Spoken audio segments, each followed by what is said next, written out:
Buenos días, mi nombre es Valentina Catenacho, soy asistente del Departamento de Farmacología y Terapéutica y en el día de hoy vamos a hablar de medicamentos antiepilépticos.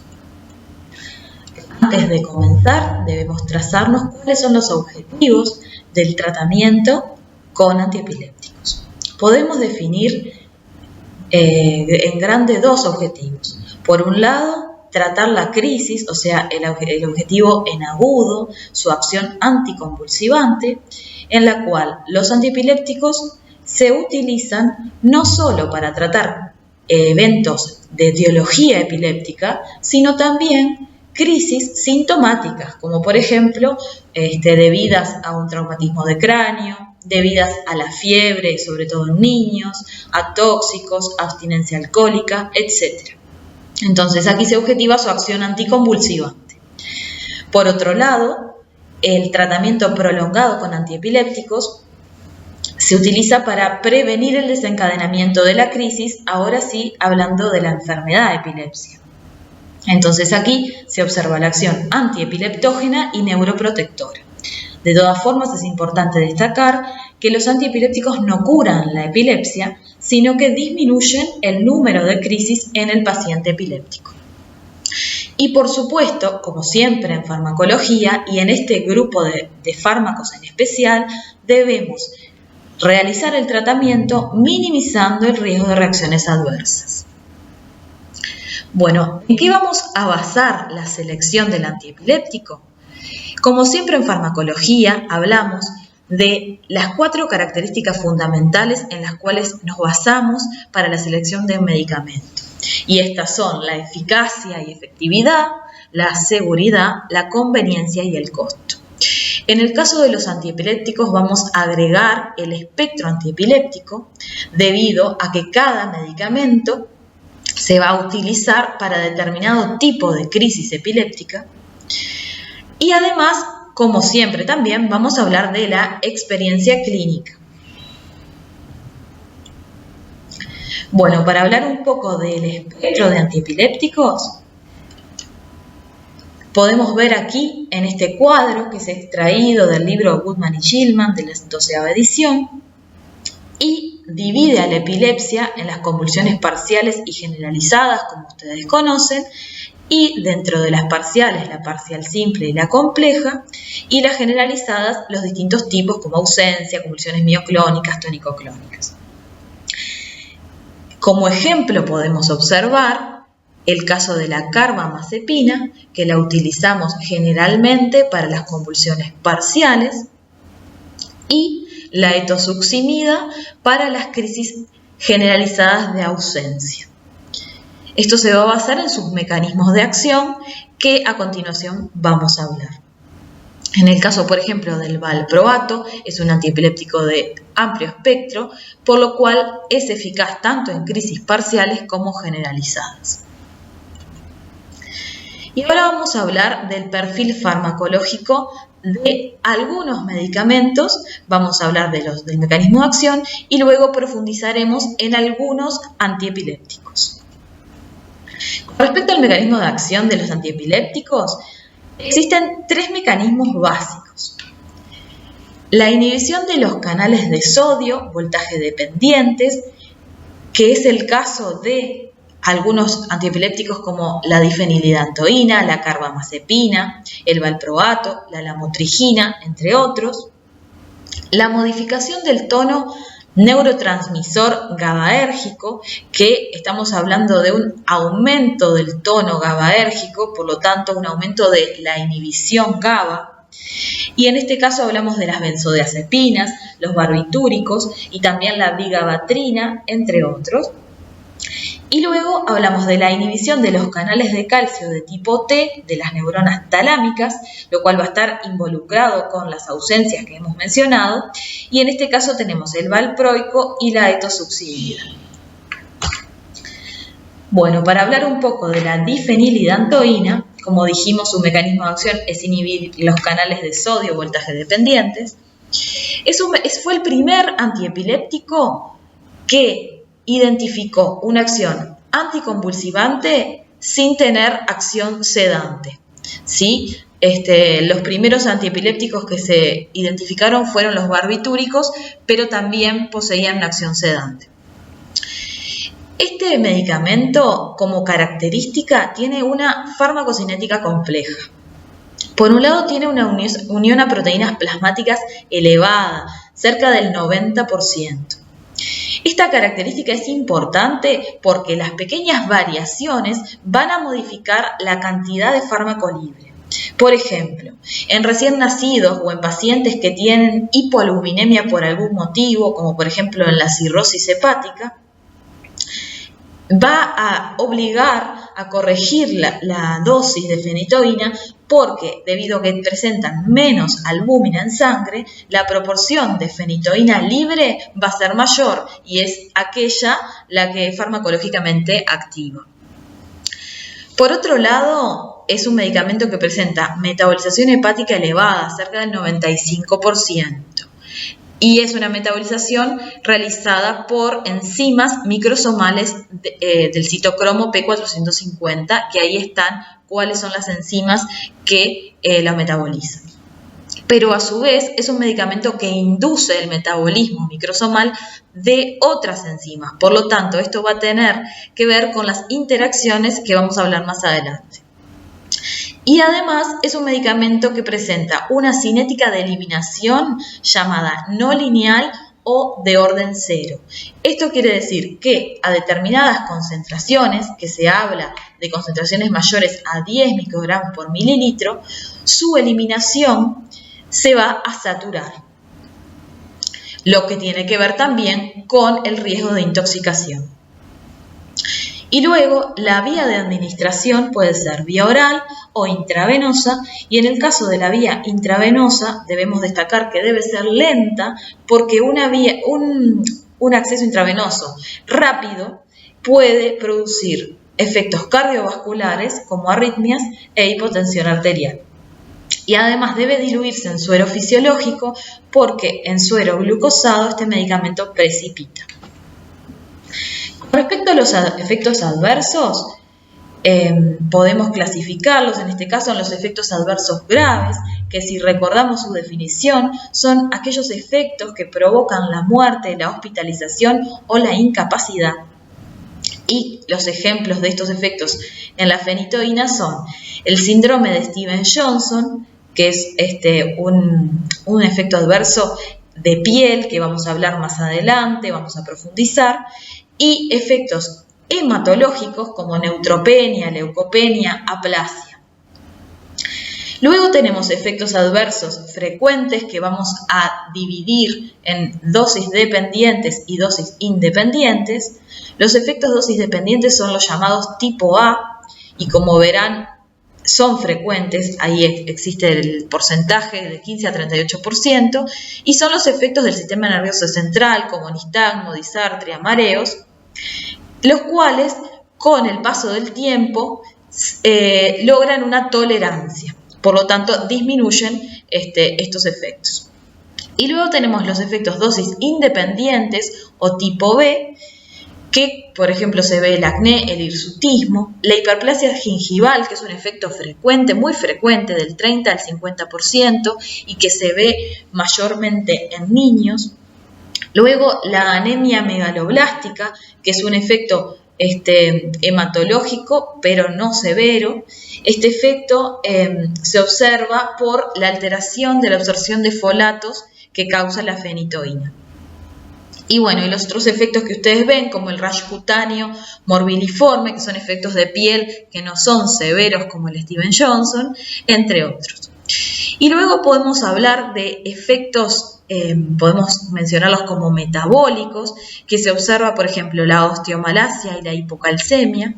Estos dos efectos se deben, por un lado, a una disminución de la absorción de calcio y además por un aumento del metabolismo de la vitamina D, con la consiguiente disminución de su concentración sanguínea, y de ahí la osteomalacia. Por otro lado, también puede observarse un sangrado neonatal, y esto se debe también a un aumento del metabolismo de la vitamina K. Bueno, ahora vamos a hablar de la carbamazepina. Este medicamento tiene también como mecanismo de acción la inhibición de los canales de sodio voltaje dependientes. Como en cuanto a la farmacocinética, presenta una absorción lenta y errática, presenta también metabolización hepática por esta enzima del citocromo 3A4 y además de inducir otros medicamentos presenta una autoinducción, por lo cual su concentración sanguínea va a variar con el tiempo. Y además tiene un metabolito activo que ahí se menciona. La oxcarbamazepina es un medicamento similar que es un profármaco que, como diferencia de la carbamazepina, tiene una buena absorción vía oral y además su eliminación, su metabolismo, es por glucuronidación, con una posterior eliminación renal. Y además no presenta autoinducción, ¿sí? Entonces, estas son ventajas de este medicamento similar a la carbamazepina. Luego vemos los efectos adversos, que los frecuentes son los mencionados: somnolencia, ataxia, nistagmo, diplopía, que similar a la fenitoína, de estos efectos también se logra una tolerancia. Y también se puede observar de manera frecuente una leucopenia transitoria. Como efectos adversos graves vemos los hematológicos mencionados y también el síndrome de Stevens-Johnson. La carbamazepina es un medicamento que, además de utilizarse como anticonvulsivante, como antiepiléptico, se utiliza en el dolor, por ejemplo en la neuralgia del trigémino y en enfermedades de etiología psiquiátrica como la enfermedad bipolar. Bueno, el fenobarbital es un barbitúrico cuyo mecanismo de acción, como dijimos, es la potenciación de la sinapsis GABAérgica. Aquí podemos hablar un poco de este mecanismo de acción y diferenciarlo con el mecanismo de las benzodiazepinas. Estos medicamentos, los barbitúricos, además de potenciar la sinapsis GABA, a dosis mayores abren directamente el canal de GABA, el canal de cloro, ¿sí? Por lo cual su acción no depende solo del neurotransmisor GABA. ¿Sí? Esto tiene que ver con la seguridad del medicamento, porque a dosis altas puede igual producir todos sus efectos, aunque no exista el receptor GABA. Esto lo diferencia de las benzodiazepinas, que solamente potencian la acción GABAérgica, ¿sí? Son medicamentos que son agonistas alostéricos del receptor GABA. A continuación vamos a ver una figura, y entonces necesitan la presencia de este receptor y de este neurotransmisor para ejercer su acción. Aquí vemos, ¿sí? El receptor, el complejo GABA y receptor de cloro, GABAérgico, y aquí vemos dónde se unen las benzodiazepinas y donde se unen los barbitúricos. Y también podemos ver que en este receptor se unen otros medicamentos como anestésicos generales, entre otros, por lo cual existe también un riesgo de interacciones. Bueno, la farmacocinética del fenobarbital también tiene un metabolismo hepático, también es un inductor y tiene metabolitos activos. Y con respecto a su vida media es larga, cercana a 100 horas. Los efectos adversos también los dividimos en dosis dependientes, como la somnolencia, la sedación, la agitación, la depresión, altera también las funciones corticales, por lo cual se ve paradójicamente una irritabilidad e hiperactividad en niños sobre todo, ¿sí? Son efectos en más, y también el nistagmo y la ataxia que mencionamos. Y los efectos dosis independientes también son aquellos que mencionamos de piel, como el Stevens-Johnson, los efectos a nivel del ácido fólico, que en realidad hay un déficit de ácido fólico por disminución de la absorción, pero raramente causa anemia. También los efectos de la vitamina K y de la vitamina D. Bueno, y estos medicamentos presentan tolerancia y dependencia. La tolerancia se observa con mayor rapidez a los efectos sedantes e hipnóticos que a los efectos anticonvulsivantes. Y la dependencia de estos fármacos ocurre ya desde las primeras semanas de tratamiento. Por eso son medicamentos que deben retirarse de forma gradual. Bueno, el ácido valproico o valproato, como dijimos, tiene varios mecanismos de acción. Por eso es un medicamento de amplio espectro, ¿sí? Inhibe canales de sodio, también reduce las corrientes de calcio, estimula GABA, inhibe la degradación GABA. Bueno, con respecto a la farmacocinética, tiene metabolismo hepático, pero a través de la glucuronidación, o sea que no a nivel de las enzimas microsomales. Y a diferencia de todos los mencionados hasta ahora, es un inhibidor de las enzimas del citocromo, ¿sí? Esto también tendrá que ver con las interacciones. Con respecto a los efectos adversos, presentamos los efectos adversos frecuentes, dosis dependientes, que son los gastrointestinales. Son efectos frecuentes que a veces llevan a una dificultad en la adherencia, ¿sí? Son efectos como vómitos, anorexia, aumento de peso, que como ven es frecuente de 8 a 18%, y también se puede observar hematológicos como la trombocitopenia. En el caso de las dosis independientes podemos ver alopecia. Y con respecto a los efectos graves del valproico, podemos observar la hepatotoxicidad aguda, que se ha observado que tiene algunos factores de riesgo, como por ejemplo niños pequeños menores de 2 años, en el inicio del tratamiento, sobre todo en los primeros 6 meses, pacientes que tengan alguna alteración encefálica o retardo mental y pacientes que utilicen varios medicamentos, ¿sí? que tengan politerapia, sobre todo también con otros antiepilépticos y especialmente con el topiramato. También puede observarse encefalopatía con o sin hiperamoniemia, dado que la hiperamoniemia puede observarse sin encefalopatía. Hasta un 50% de los pacientes tienen alteración del amonio sin tener síntomas y en este caso no sería un efecto adverso grave. Y también puede observarse la pancreatitis aguda. Bueno, para hablar un poco de las interacciones, ahí pusimos en azul aquellos medicamentos que son inductores que hoy mencionamos, como la carbamazepina, la fenitoína y el fenobarbital, y ahí están las enzimas del citocromo que inducen. Entonces, cuando inducen estas enzimas, determinan una disminución de la concentración de los otros antiepilépticos que estén administrados en combinación, o de otros fármacos que se metabolicen por estas enzimas. Y por otro lado se encuentra el valproato, que es un inhibidor metabólico, por lo tanto aumenta la concentración del medicamento que se dé concomitantemente. Con respecto a las interacciones con otros fármacos, vimos que los inductores disminuyen las concentraciones de, por ejemplo, esteroides, de anticonceptivos orales, de anticoagulantes, vitamina K, etc.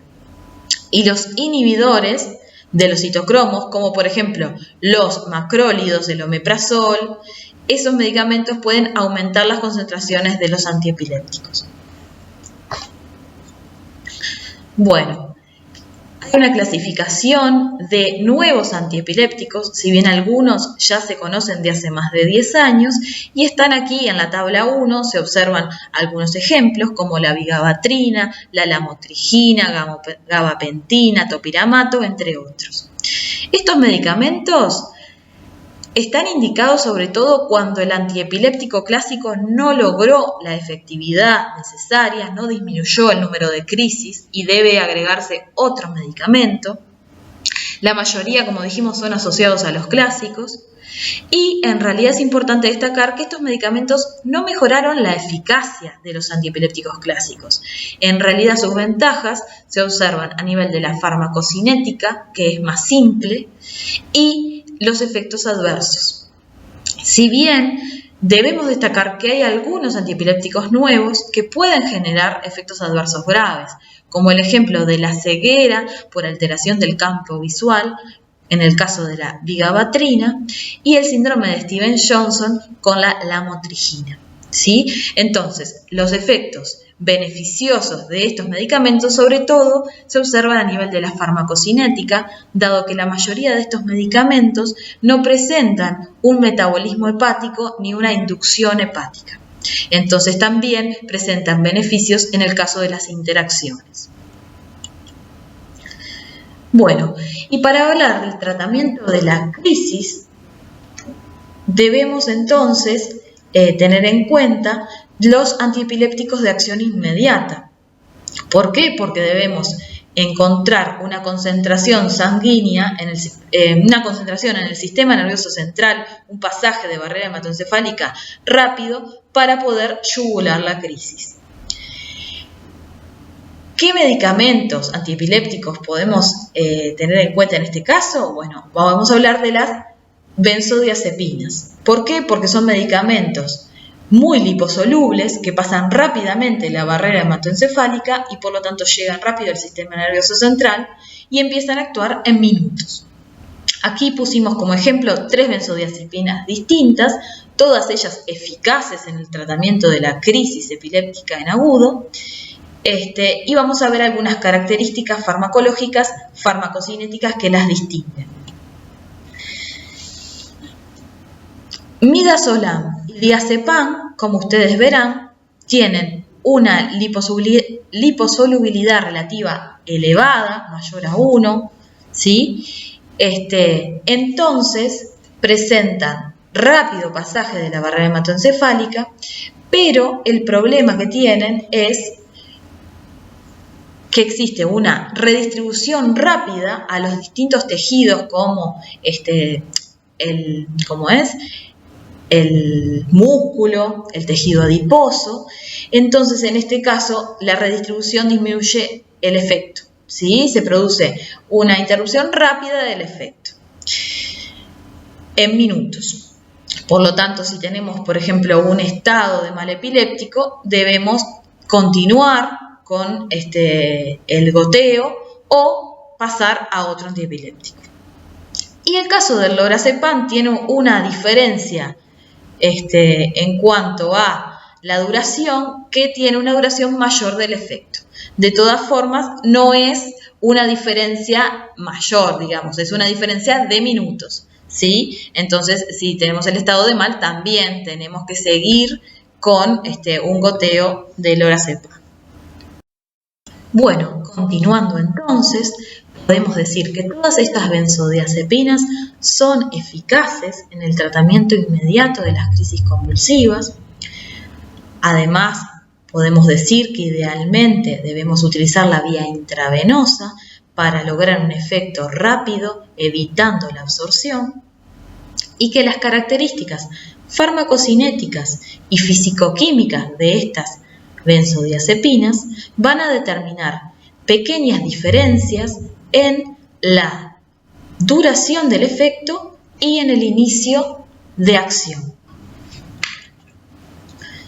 Bueno, vamos a hablar también de la dosis carga, que ustedes ya hablaron en farmacocinética. En este caso vamos a aplicarla a estos medicamentos. ¿Para qué vamos a utilizar la dosis carga? Bueno, para alcanzar rápidamente concentraciones del fármaco, ¿sí?, en equilibrio estable. Ustedes saben que para llegar al equilibrio estable de un medicamento debemos esperar las 5 vidas medias que se ven ahí en esta primera figura.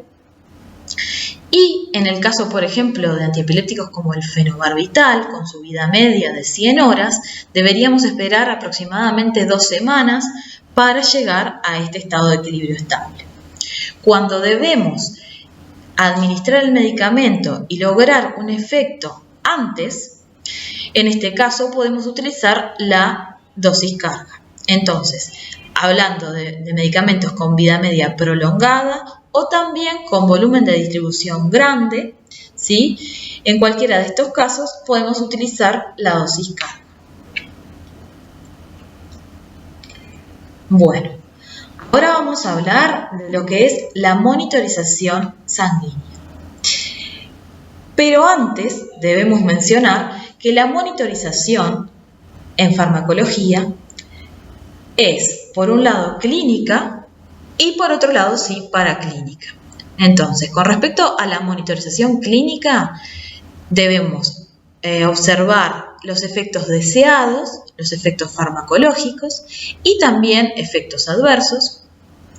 Y en el caso de la paraclínica, podemos solicitar determinada paraclínica como hemograma o funcional hepático y además podemos realizar la monitorización sanguínea. A continuación vamos a profundizar en estos conceptos de monitorización. Con respecto, como dijimos, a las reacciones adversas que debo monitorizar, por un lado podemos hablar de la monitorización clínica, que por ejemplo podemos ver en el caso de la difenilidantoína, un examen odontológico. En el caso de la vigabatrina, un examen oftalmológico para ver el campo visual. Y en el caso de todos los antiepilépticos, vamos a ver que es importante el examen de piel y mucosa por el riesgo de efectos adversos leves, pero también de efectos adversos severos, como el síndrome de Stevens-Johnson y el síndrome de Dress, que vamos a profundizar luego. Y por otro lado, cuando hablamos de monitorización paraclínica de efectos adversos, podemos ver la solicitud de un hemograma, ¿sí?, para observar los efectos adversos como leucopenia, ¿sí?, en el caso de la carbamazepina, y también la trombocitopenia en el caso del valproico. Y otro examen a solicitar es el funcional enzimograma hepático, también para estos medicamentos mencionados. Bueno, como dijimos, hay efectos adversos de piel que los catalogamos como severos, ¿sí? Uno de ellos es el síndrome de Stevens-Johnson. Este es un síndrome que no es frecuente, ¿sí? Se ve en 1 a 2 casos por millón de habitantes. Su causa no se conoce, se dice que es un síndrome idiosincrático, ¿sí? Y se ha visto que se observa en las etapas precoces del tratamiento, sobre todo en los primeros 2 meses. Se define con un compromiso de piel y 2 o más mucosas y se clasifica según el porcentaje de superficie corporal afectado. Tiene una mortalidad alta pero variable, entre 5 y 40%, y puede dejar secuelas, sobre todo oculares y digestivas. Lo más importante en el tratamiento de este síndrome es el retiro precoz del fármaco, y lo que se ha visto es que con el retiro precoz hay una diferencia y hay una disminución de la mortalidad. Se dice que el retiro temprano reduce el riesgo de muerte hasta en 30% por día. Y por otro lado se realizará el tratamiento de sostén del paciente. Existen algunos pacientes que tienen más riesgo de este síndrome y se ve sobre todo en pacientes que puedan tener politerapia y especialmente en pacientes que tienen HIV se ha observado una incidencia más alta. A destacar, los medicamentos antiepilépticos que tienen estas características químicas son aquellos que tienen un riesgo aún mayor de ocasionar este síndrome. Los llamados antiepilépticos de cadena aromática, ¿sí? Estos medicamentos son el fenobarbital, la difenilidantoína, la carbamazepina y la lamotrigina. Aquí son algunas fotos de esta enfermedad producida por medicamentos y como ven son pacientes graves. Bueno, otro síndrome de piel es el síndrome de Dress llamado, ¿sí?, que es una erupción cutánea que también tiene eosinofilia y síntomas sistémicos, ¿sí? Es algo mayor la frecuencia, se da 1 a 2 casos por 10.000 y si bien es idiosincrático, se ha observado un mecanismo autoinmune, por lo cual en el tratamiento, además del retiro precoz del fármaco, se ha utilizado corticoides. Como vimos, tiene una erupción cutánea, fiebre, un compromiso multivisceral y eosinofilia. También tiene una mortalidad alta y también se observa con los antiepilépticos aromáticos, ¿sí? Además de los antiepilépticos, hay otros medicamentos que pueden causar tanto el síndrome de Stevens-Johnson como el síndrome de Dress. Y un ejemplo de ellos son las sulfonamidas. Bueno, como dijimos, es muy importante el tratamiento, el diagnóstico precoz, porque también mejora el pronóstico. Aquí se observan los criterios diagnósticos del síndrome de Dress.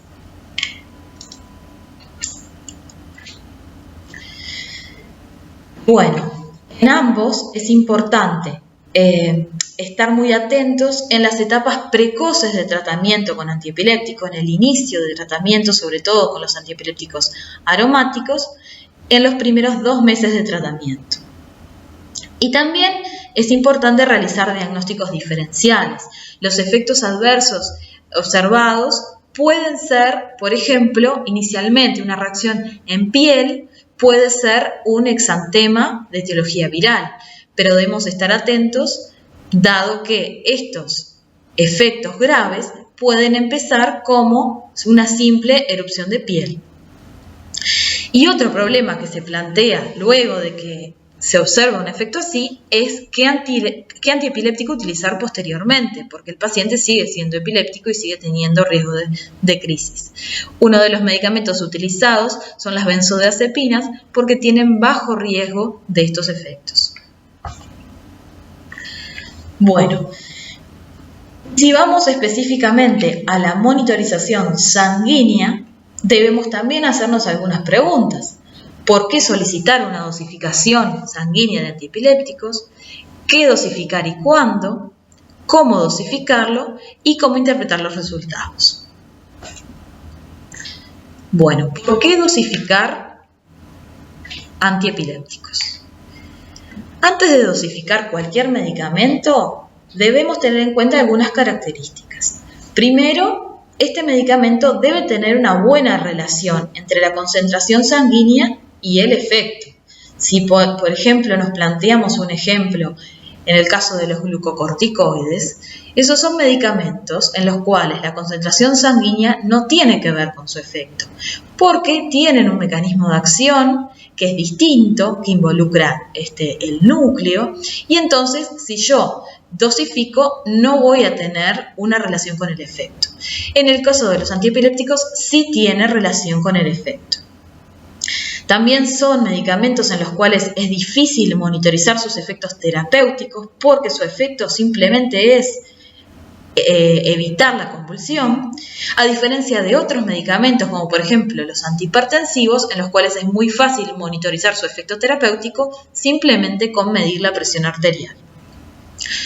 Además, muchos de estos antiepilépticos presentan un estrecho rango terapéutico, ¿sí? Por lo tanto, se encuentra muy cerca la dosis que logra una eficacia terapéutica de la dosis que logra un efecto tóxico, ¿sí? Se dice que la diferencia entre la concentración mínima tóxica y la mínima efectiva es menor a 2. Por lo tanto, son medicamentos que presentan un riesgo tanto de intoxicación como de efecto subterapéutico. Bueno, también tenemos ejemplos de antiepilépticos con una cinética de eliminación saturable, como hablamos con la difenilidantoína. Además, sus efectos terapéuticos a veces son similares a los tóxicos, la intoxicación puede causar convulsiones, y existe una gran variabilidad interindividual y uno de sus motivos son la metabolización a nivel de citocromos, que como sabemos hay gran variación interindividual. Bueno, acá observamos entonces cómo el fármaco con un índice terapéutico amplio no debemos monitorizar, sin embargo, si es estrecho es importante monitorizar, ¿sí? Y además de que sea estrecho el rango, acá vimos que tenga una compleja evaluación, un margen estrecho, que se use profilácticamente, como en el caso de los antiepilépticos. Y bueno, todo lo que hablamos recién, acá lo objetivamos en esta figura. Bueno, ¿qué vamos a dosificar? Bueno, vamos a dosificar el medicamento en cuestión que estamos hablando, ¿sí? Aquí se encuentran ejemplos, ¿sí?, de los medicamentos y de los rangos terapéuticos de estos antiepilépticos. ¿Cuándo dosificar? Bueno, en determinados momentos. Por un lado, para individualizar la dosis al inicio del tratamiento, cuando vamos a hacer un cambio de dosis. Cuando tenemos modificaciones farmacocinéticas, por ejemplo el peso, en el caso de un niño que haya crecido, que haya aumentado de peso. Cuando tenemos una disminución de la función renal. Cuando sospechamos interacciones. También en el caso de la sospecha de la falla terapéutica. Cuando yo sospecho toxicidad, es muy frecuente. Y para también evaluar cómo se está realizando el cumplimiento terapéutico. Bueno, ¿cómo vamos a dosificar? Bueno, vamos a dosificar en lo posible en valle. ¿Qué quiere decir en valle? Previo a la próxima dosis. En general se realiza media hora antes de la primera dosis matinal. Por supuesto que esto es excepto la intoxicación, en el cual vamos a realizar la dosificación en el momento que yo planteo la intoxicación. Bien, también debemos dosificar luego de que pasó el periodo distributivo y cuando el antiepiléptico se encuentra en equilibrio estable. Entonces, debemos siempre esperar las 5 vidas medias luego del inicio del tratamiento. En el caso, como mencionábamos, del fenobarbital, debemos esperar por lo menos 2 semanas para realizar la dosificación.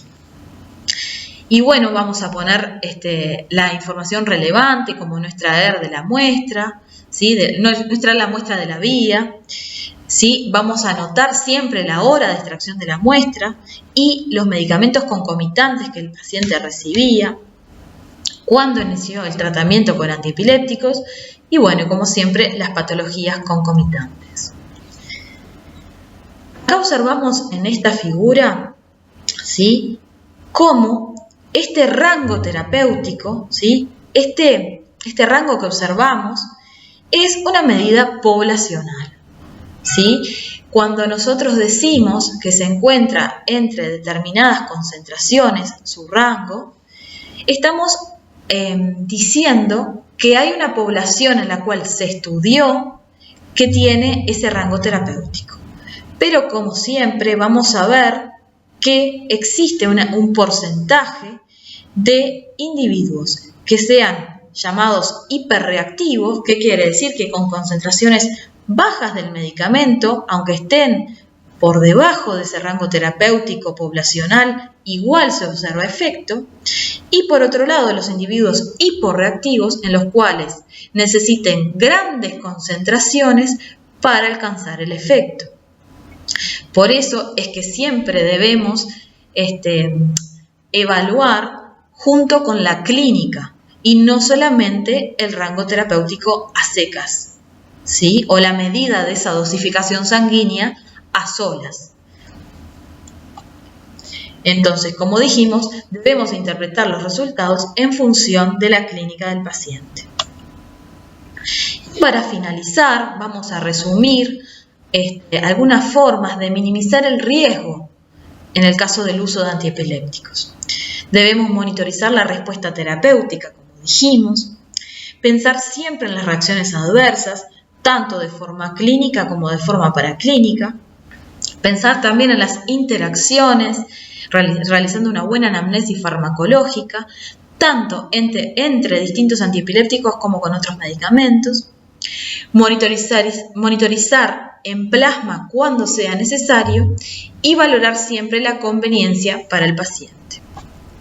Bueno, muchas gracias.